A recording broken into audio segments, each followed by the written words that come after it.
I'm Andrew Jackson. I'm a photographer originally from the UK, but now based in Montreal. I'm particularly interested in telling stories which have been underrepresented. One of the reasons for me getting into photography was that I would often see stories which pertain to reflect me, but I never really saw myself within, which kind of pushed me to think about me telling my own stories in more long-form ways. Some of the kind of interesting things I've been kind of focused on are immigration, movements of people from space to space, particularly focused on my own kind of personal connection to that through via my parents who migrated from Jamaica to the UK. My kind of attempt to want to interact with Little Burgundy was more than just a photographic project.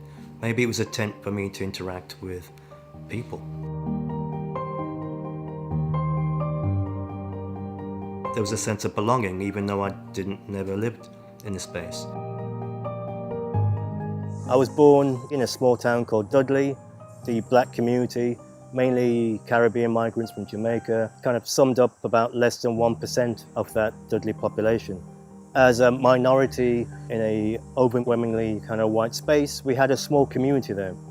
And then one morning, we had letters of expropriation from the council. In light of this work in Little Burgundy, I have a lived experience of urban renewal and the ways in which gentrification can often erase communities. There's a similar narrative of urban renewal in Little Burgundy, where we see the erasure of once existing and thriving black communities. The infrastructure of the railways brought black people from the Maritimes, from Nova Scotia, from the Caribbean to Montreal in search of work. The only available work for black people, particularly black men, wasn't in the numerous factories in the area of Saint-Antoine, but only within the railways. That black community would be reduced when we have the first expropriations of 1967, September 1st, for the building of the new public and social housing of Îlot Saint-Martin, but also the Ville-Marie Expressway being built as well.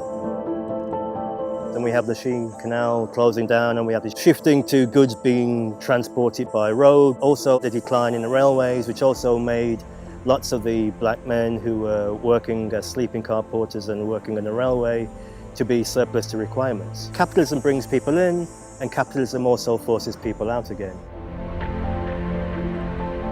This work is about the conceptual black space. For the black individual, there can be multiple black spaces. For many of the people who I've kind of photographed here, they're also linked to the black spaces of the Maritimes, to Nova Scotia, to Halifax. They're also linked to the black spaces of the Caribbean. I also exist in these multiple black spaces. And all those black spaces seem to coexist at the same time.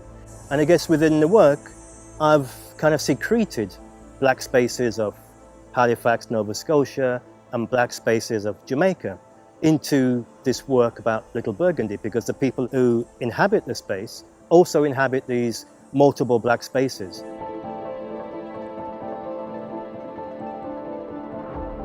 It's a conceptual space because, in one sense, from black communities, it's seen as a space of solace and safety and community.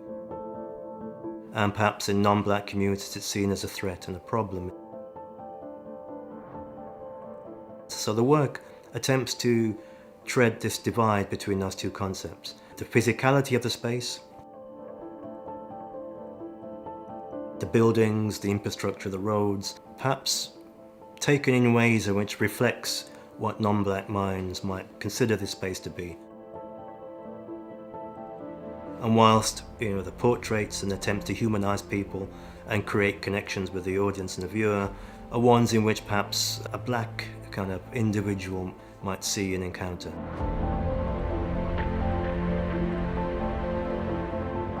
I believe that the space of Little Burgundy is a space that's in continued transition. I'm interested in trying to capture an essence of a space. Sometimes it's the kind of mundane and the random and the commonplace in the everyday, the cracks in the sidewalk, the trees, because these trees symbolically suggest life, but they also connect us to the past communities of people who once lived here, perhaps were expropriated, perhaps have moved elsewhere or passed on, but perhaps what will remain once buildings and local waypoints have gone are those trees. I kind of found that as a kind of intriguing way to be juxtaposed against the more intimate portraits, revealing of people to the cameras. The thing which I need to do is to humanize that individual and create, pathways where the viewer can find a commonality and a sense of shared humanity within them. The camera's also given me an opportunity to engage with people, open up dialogues and open up conversations which perhaps I would find difficult to do without.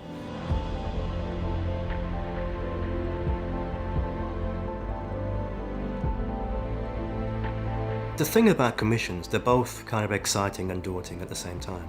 Because when you're doing something which is self-initiated, you have luxury of time. The finishing line is always somewhere up in the distance and you can just enjoy the process of making images.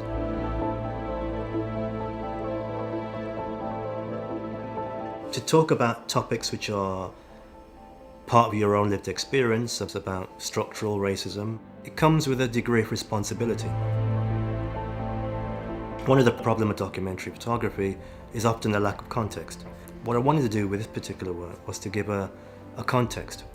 And I think it was important to go into the archive and see what artifacts were there which reflected black people. And this just gives a backdrop and a context to how historically Montreal has visioned black people. So it's important to have these as a counterpoint to these contemporary photographs. Alongside the photographs, there are 3 films which explore 3 different aspects of the individual's lived experience who I've kind of engaged with. In a space that says there isn't any structural racism, I think it's important that we have a range of different voices to give their opinion. The kind of 3 films articulate that in individual ways. It's important as a photographer for me to say that I'm not giving answers. You know, I like to think this exhibition and these photographs as kind of windows for dialogue, for discussion.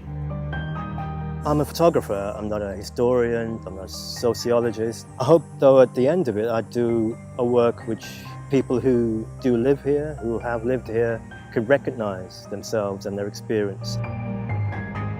The McCord is the Social History Museum of Montreal. It's a space that records the lives of its citizens. Societies flourish and benefit when everybody within that society has a voice, a presence. I think there are opportunities for people to have conversations about the city which we live in and the ways in which some communities are slowly being erased and changed. I hope some of those conversations and dialogues come from this work.